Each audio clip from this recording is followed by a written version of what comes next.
Picture this. A man lies in bed, his phone glowing inches from his face. His thumb scrolls endlessly, searching for something he cannot name. A woman sits alone in her apartment, trapped in a cycle of encounters that leave her emptier each time.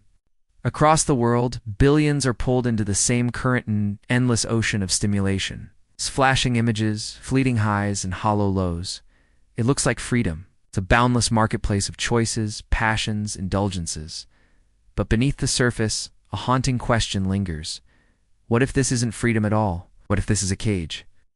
The seduction of the cage. Carl Jung once observed that when desires dominate the psyche, they no longer feel like choices.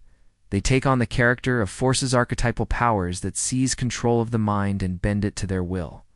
Lust, in this sense, is not merely about sexuality. It is about compulsion. It is the restless hunger for something outside ourselves, something that promises fulfillment, yet always leaves us thirsting for more. Think about it. Desire whispers promises. One more look, one more touch, one more thrill, and then you will be satisfied. But the satisfaction never lasts. What felt like a choice yesterday feels like necessity today, and tomorrow it will feel like chains. The possession of the psyche, Jung warned that when unchecked. Desires do not serve us, we serve them. They become autonomous fragments of the psyche, possessing us as thoroughly as any spirit in myth. The man scrolling cannot stop, so the woman repeating cannot escape. Society itself becomes a theater where people act not from freedom but from compulsion. This is not about morality. It's not about rules, dogma, or repression. It is about psychological survival.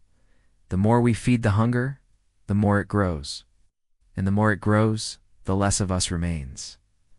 The hook. So, ask yourself, what if your desires are not your own? What if every impulse, every craving, every secret indulgence is not a reflection of your freedom, but a reflection of your captivity?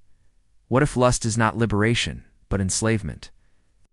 This is the prison Jung warned of, a prison with no bars, only mirrors. A prison so seductive that most never realize they are locked inside.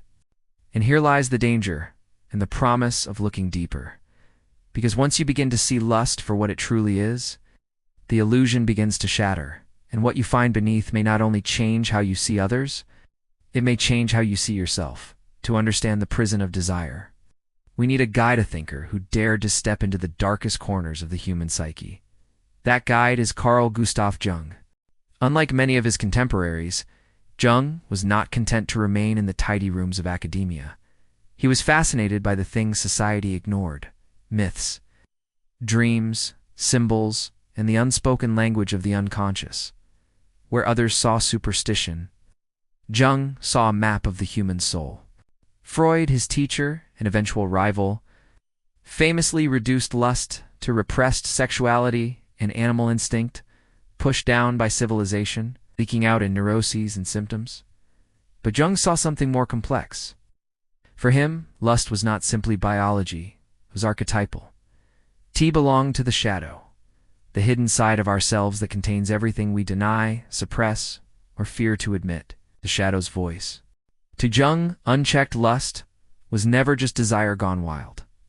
It was a message, a symptom of imbalance, a signal from the unconscious that something deeper remained unresolved. F ignored. This force could possess a person, turning them into a slave of compulsion. But if confronted, if understood, it could reveal truths about the self that no surface morality could touch. This was Jung's radical insight. Our darkest impulses are not enemies to be destroyed, but voices to be listened to. They are fragments of our soul demanding recognition. The psychological detective throughout his life, Jung traced lust and desire across cultures. He studied alchemy, Eastern philosophies, tribal rituals, and ancient myths. In every story he found the same pattern: human beings wrestling with forces larger than themselves, forces that lived inside them. Jung was less a scientist in a lab coat and more a detective of the psyche, piecing together clues from symbols and stories to understand why people so often lose control of their own desires. In this way, he becomes our guide. Not a preacher of rules, not a moralist wagging a finger, but an explorer of shadows, inviting us to look honestly at the forces that dominate us, and to ask, What is lust really trying to tell us? From the beginning of recorded history, lust has haunted us. Not as a passing impulse, not as a fleeting indulgence, but as a force so powerful it shaped myths, toppled kingdoms, and scarred civilizations. Think of Helen of Troy, whose beauty launched 1,000 ships, plunging nations into war. Think of Aphrodite, as the Greek goddess who embodied irresistible desire, worshipped and feared in equal measure. Think of King David and Bathsheba, a biblical tale where lust overcame even the most pious of rulers, leaving betrayal and bloodshed in its wake. These stories are not just moral lessons, they are mirrors. For Jung, they reveal an archetype and eternal pattern of human experience. Lust, in this sense, is not merely wanting too much.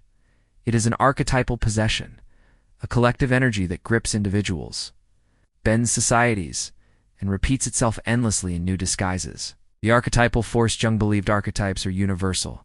They live in every culture, every religion, every era, and lust is among the most potent. It speaks in symbols and dreams and the figures of gods and ascetic tresses. It is that restless hunger that refuses to be tamed by reason. When we read myths of forbidden love, irresistible beauty, or tragic downfall, we are not just reading history, we are encountering our own unconscious. These stories live inside us, shaping how we feel temptation, how we rationalize desire, how we collapse into obsession. From myth to modernity, but myths never die. They only change costumes, and in our time, lust has found a new wardrobe, industrialized, digitized, and infinitely accessible. Today, Aphrodite doesn't rise from the sea. She appears in high definition, on screens that glow in every pocket.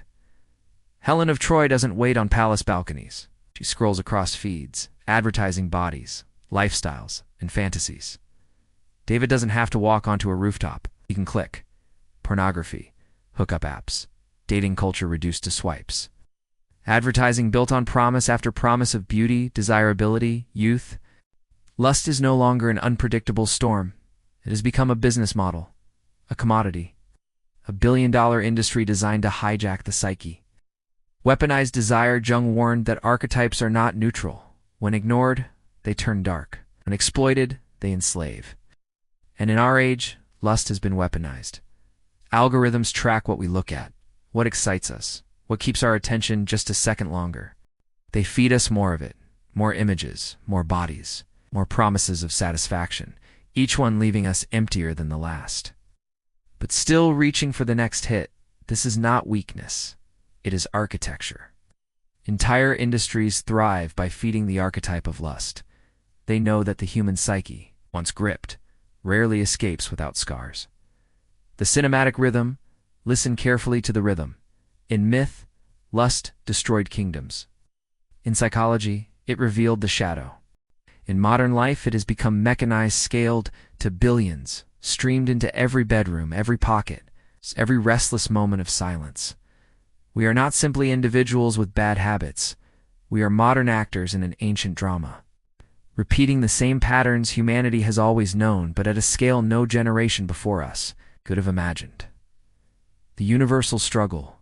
So if you have felt addicted, if you have felt powerless against endless scrolling, compulsive searching, or destructive patterns of desire, know this.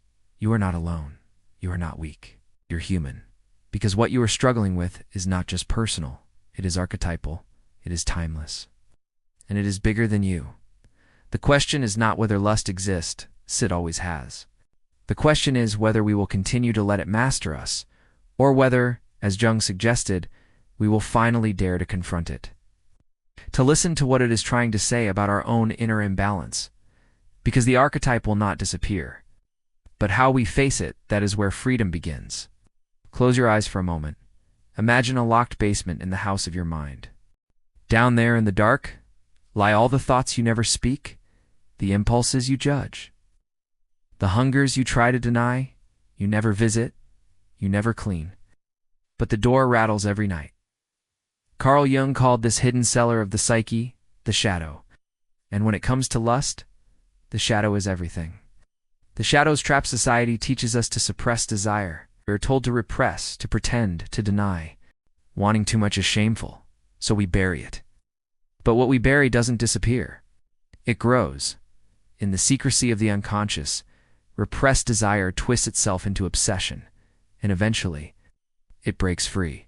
That's why the man who rails against sin is the one caught in scandal. Why the politician who preaches purity is exposed in secret affairs. Why the friend who insists it is no big deal can escape the glow of a screen at 3 a.m., Jung would say. These are not accidents, they are eruptions of the shadow. Addiction to lust is not simply weakness, is the unconscious demanding recognition. The thriller of the psyche, think of it like a psychological thriller. The villain isn't outside, inside hiding in plain sight. The more you deny it, the more power it gathers. Every time you pretend it's not there, it sharpens its knives. When the pastor is caught, when the politician falls, when your own compulsions pull you under, is the shadow reminding you. You cannot defeat what you refuse to face. Lust controls you because you are at war with yourself. Fragmented selves, Jung argued that the psyche longs for wholeness. But when we repress desire, we fracture. One part of us smiles in daylight, respectable, controlled. The other lurks in darkness, ravenous, impatient, waiting. This fragmentation is why lust feels so overpowering. It's not just appetite, it's a part of the self trying to break out of exile. The more we split, the more violent the return. The shadow doesn't want destruction for its own sake. It wants to be acknowledged, to be integrated, to be given its place in the wholeness of who we are. Case studies in the shadow, look around and you'll see this pattern everywhere. A respected leader, celebrated for discipline, collapses in scandal. A seemingly stable marriage unravels under the weight of secret affairs. A teenager, raised in strict morality, discovers online worlds of desire and spirals into compulsion. These stories shock us. We whisper, "How could they?" But Jung would whisper back, "How could they not?" Suppressed shadows will always find a way to emerge. The only question is whether it happens consciously or explosively. The real danger, then, is not desire itself. Desire is human, natural, archetypal. The danger is ignorance, the refusal to look, the insistence that this isn't me, while the shadow grows stronger every night. This is why lust controls us, because we give it power in the very act of denying it. So we imagine that turning away is victory, when in truth it is surrender. Jung's warning is chilling. What you refuse to confront in yourself will come back to rule you, the mirror test. So here's the challenge, both terrifying and liberating. To read yourself, you must look into the places you least want to see. Not just your virtues, but your cravings. Not just your discipline, but your late-night hungers. Not just your dreams, but your compulsions. What if instead of pretending, you faced the shadow? What if you asked, what is this desire trying to tell me about the parts of myself I have disowned? The closing beat picture again, that locked basement. You hear the knocking, the whispers. You feel the fear of opening the door. Now imagine stepping closer, turning the key, facing what's inside. That's Jung's invitation. Not to destroy the shadow, but to confront it. Because only in confronting it can you reclaim your freedom. The real thriller, isn't about a monster in the dark. It's about whether you are willing to meet it. And in doing so, discover that the monster is part of you. In myth, demons of lust stalk the night. They appear as seductresses, tempters, spirits that whisper promises of ecstasy while leading heroes to ruin. Ancient cultures gave these forces names. Lilith, succubi, sirens. They were not metaphors for desire. They were desire, personified. Carl Jung saw something profoundly psychological in these myths. He argued that psychic energy, the libido, can fixate so intensely that it no longer belongs to us. Instead, it possesses us.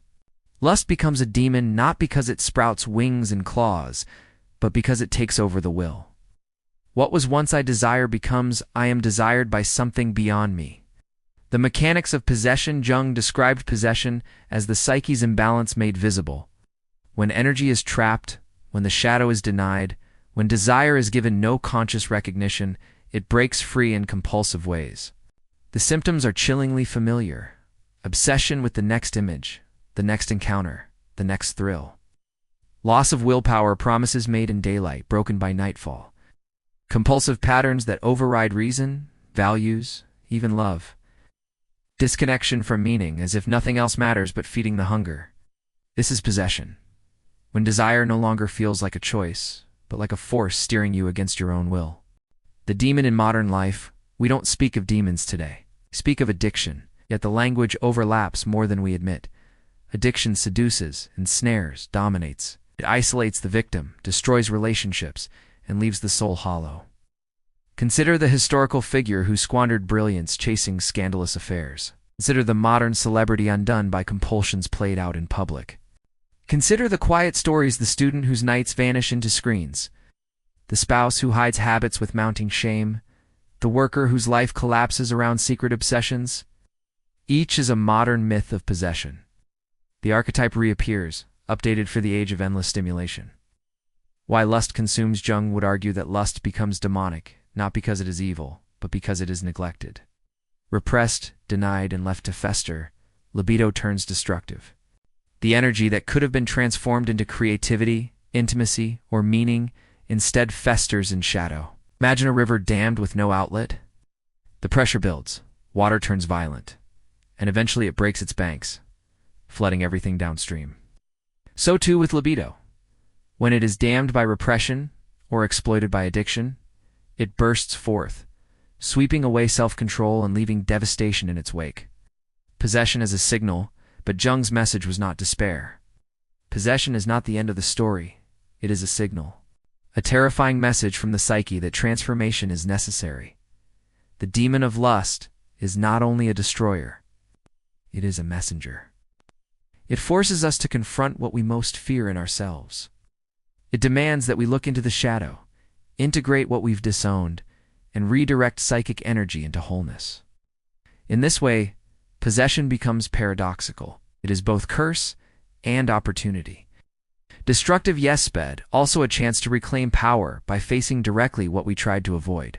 The hero's confrontation. Every myth of possession ends the same way, with confrontation. The hero does not win by fleeing the demon, nor by pretending it isn't there. The victory comes only by turning toward it, sword in hand, and recognizing this enemy is also part of me. So too in life. Lust cannot be conquered by endless denial or indulgence. Both routes end in ruin. The only path is conscious integration. Integration acknowledging the desire, understanding its root, and giving it a place in the larger harmony of the psyche. The closing beat. When desire possesses you, it feels like you are no longer yourself. And in a way you aren't. You have become the stage where an ancient archetype plays out its script. But Jung reminds us, the demon is not ultimate. It is a mask for something deeper, the psyche demanding wholeness. If you face it, if you bring it into light, possession can transform into power. The question is not whether lust will appear in your life, it always will. The question is, will it control you as a demon, or will you face it as a guide? Because in the end, the line between destruction and transformation is as thin as the courage to look within. For most of history, lust has been portrayed as a curse, something shameful, dangerous, destructive, and in many ways, it is. But Carl Jung saw something deeper. He argued that lust is not evil in itself. It is energy, raw psychic fire. If ignored, it corrodes. If repressed, it mutates into compulsion. But if acknowledged and integrated, it becomes fuel. This is the paradox. The very force that enslaves us can also liberate us.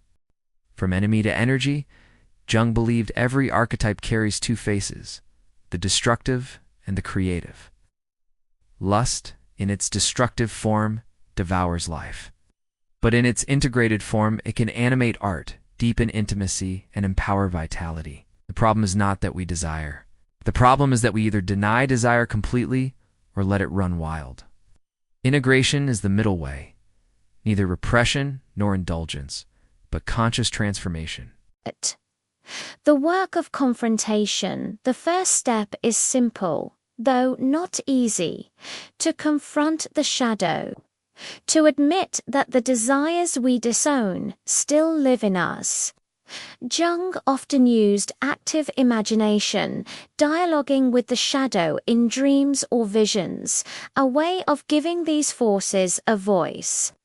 Imagine sitting across from your own lust, no longer pretending it doesn't exist. What would it say? What does it want? What wound does it cover? In this dialogue, lust begins to shift from an enemy into a teacher. Rituals of transformation. Ancient cultures used symbolic rituals to transmute desire: fasting, initiation, sacred sexuality, prayer.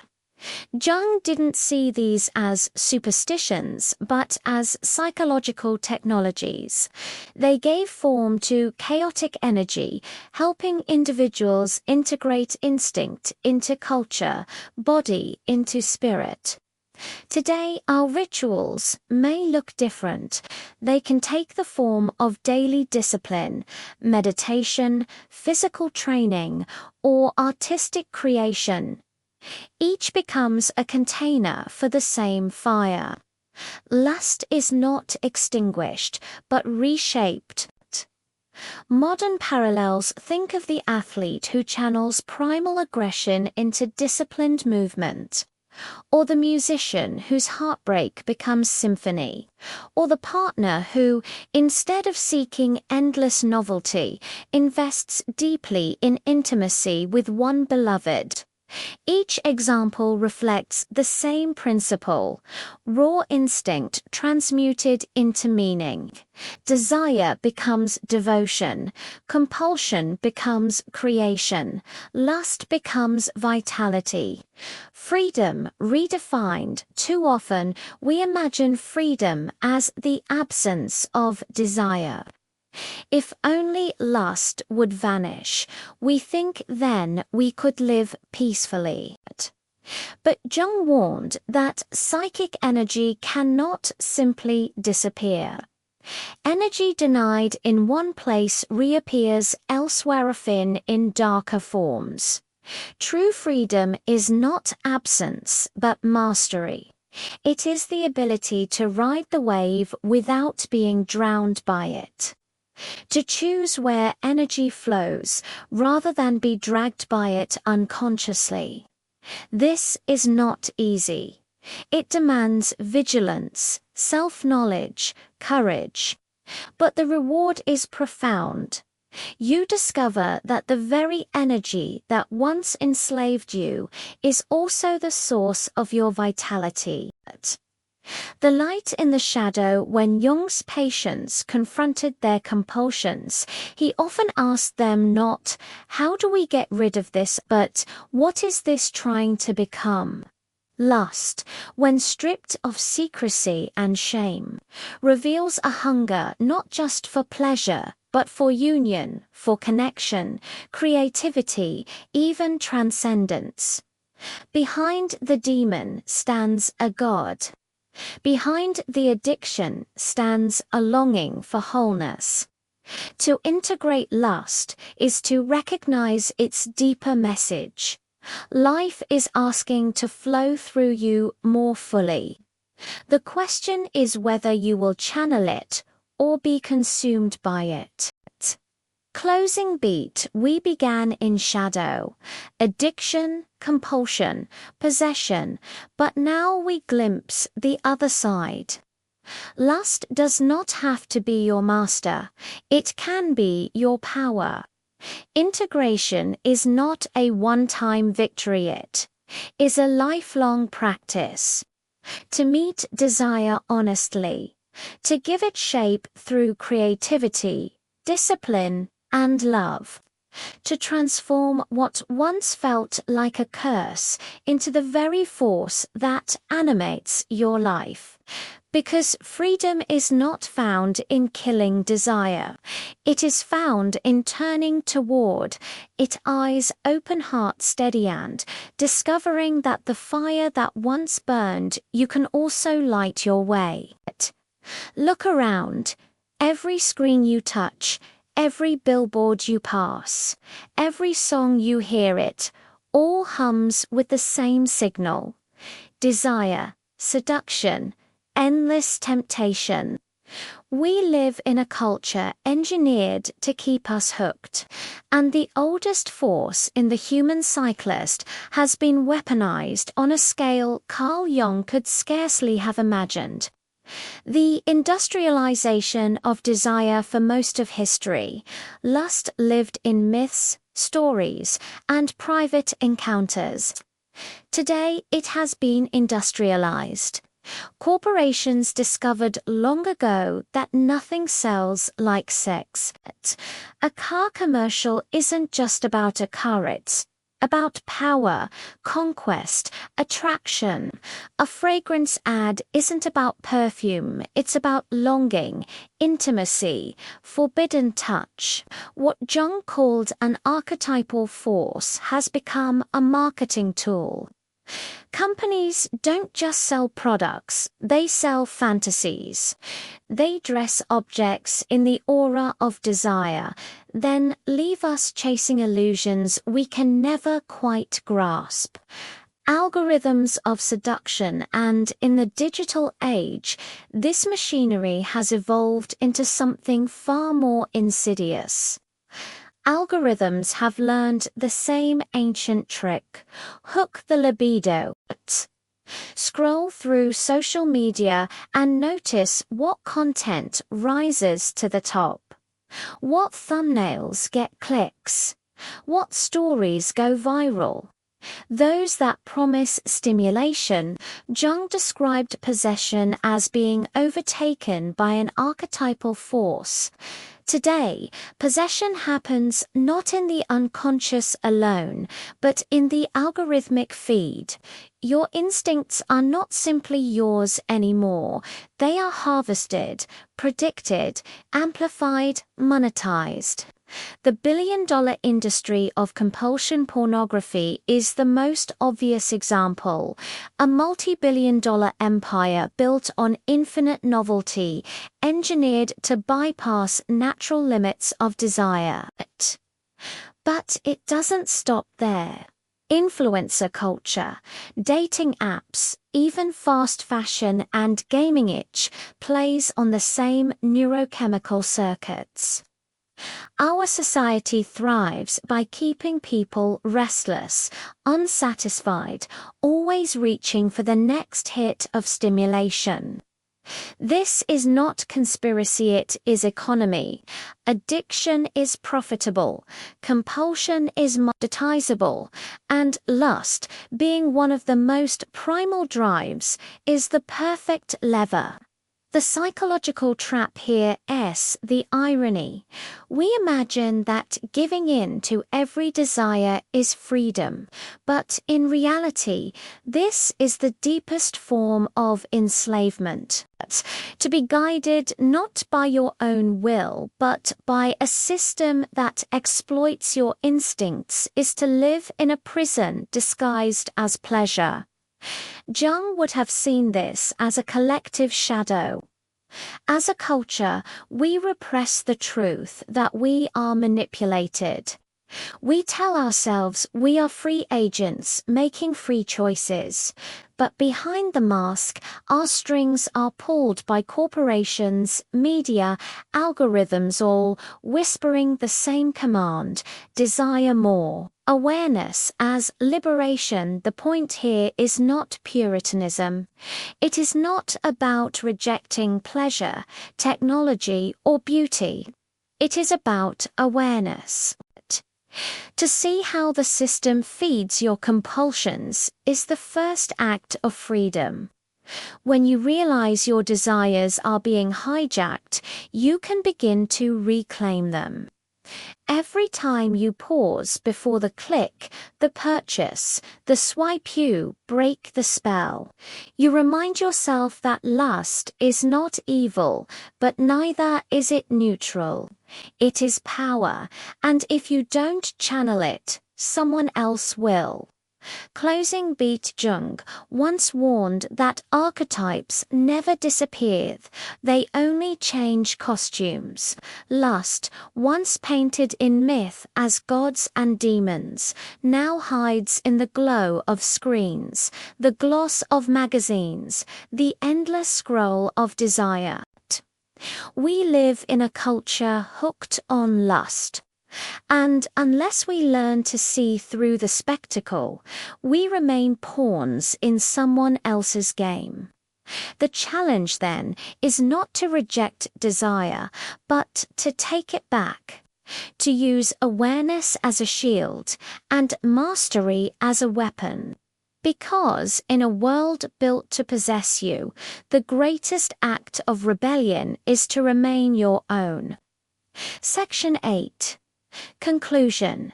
The dangerous gift of awareness. Return to the opening image. A man scrolling endlessly. A woman trapped in the cycle. A society drowning in stimulation. But now the camera shifts. We see their faces not as victims, but as people holding a choice. Awareness has entered the room. Carl Jung warned that archetypal forces, lust, power, envy do not vanish when ignored.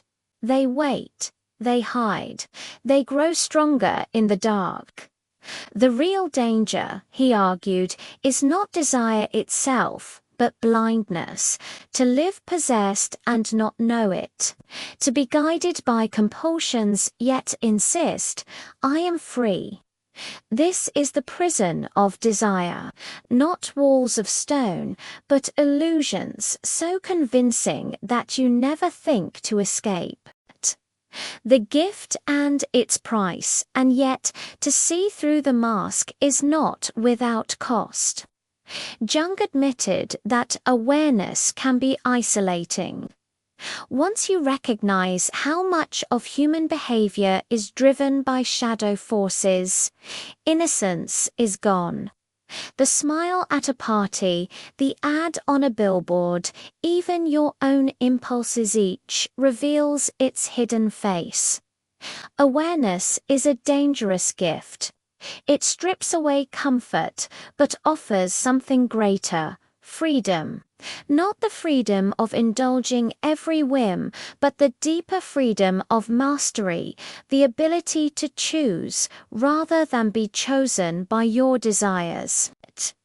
The final question, so we end where we began. The crowded room, the laughter, the endless scroll. Only now the question has changed. Look at your desires. Look at the hunger that pulls at you when no one is watching. Who is in control, you or the force behind the mask? This is not a question for tomorrow. It is for this very moment. Because every act of awareness, every pause, every choice shapes the kind of life you live. Closing beat. Jung believed that the shadow, once faced, does not destroy us. It completes us. Lust, when seen clearly, is no longer a demon, but a source of energy waiting to be transformed. The challenge is daring to look, daring to see, daring to claim what is yours. And so the documentary closes not with answers, but with a mirror. The screen fades, leaving you alone with the question that can no longer be unseen. Are you the master of your desires or their prisoner?